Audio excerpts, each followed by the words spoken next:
अगर आप 1997-2012 के बीच पैदा हुए हैं, तो आपने वो किया है जो कोई और नहीं कर सका। आप वो पहली जनरेशन हो जिनके हाथ में पैदा होते ही स्मार्टफ़ोन था। आप 24 आवर्स कनेक्टेड तो हो, पर अटैच्ड किसी से नहीं। आपका बचपन गलियों में नहीं बल्कि एल्गोरिदम के बीच बीता है। आपके पास इतनी इन्फॉर्मेशन है कि आपका दिमाग कभी सोता ही नहीं है। आपका ह्यूमर डार्क है और आपका गुस्सा थोड़ा ज़्यादा है, क्योंकि आपने बहुत छोटी एज में इंटरनेट पर सब कुछ एक्सपीरियंस कर लिया है। आप सबसे एंटाइटल्ड और काइंड जनरेशन हो। आपने टॉक्सिक प्रोडक्टिविटी को नो कहना सीखा। आपने जेंडर आइडेंटिटी और मेंटल हेल्थ पर से पर्दे हटाए। आपने बताया कि ठीक ना होना भी ठीक है।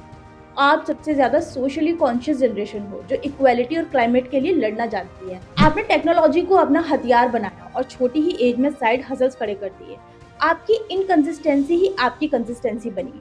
आप दो मोड्स में बटे हुए हैं, द हसलर्स जो क्रिप्टो और गैम्बलिंग जैसे रिस्की रास्ते चुनता है, और द एस्केपिस्ट जिसने शादी और बच्चे जैसे माइलस्टोन को गिव अप कर दिया और सिर्फ आज में जीना चाहता है। आपको लेजी, अनस्टेबल, वीक बोला जाता है, लेकिन आप बस हाइपर कनेक्टेड दुनिया के पहले शिकार हो जो किसी को समझ ही नहीं आई, क्योंकि आप एक ऐसी इकोनॉमी में बड़े हुए हो जहां ग्रेजुएशन से पहले ही ऑटोमेशन जॉब खाने को रेडी है। देखो, पुराने जमाने में रिलीजन और फैमिली एंकर्स हुआ करते थे जो हमें डायरेक्शन देते थे। आज जेनजीज स्क्रीन पर हर सेकंड हजारों लोगों को खुद से कंपेयर करते हैं। इस कांस्टेंट कंपैरिजन ने आपकी सेल्फ स्टीम को इतना गिरा दिया है कि आप 20 की उम्र में भी बर्नआउट फील करने लगते हैं। आप पर हमेशा एस्थेटिक दिखने का बोझ है।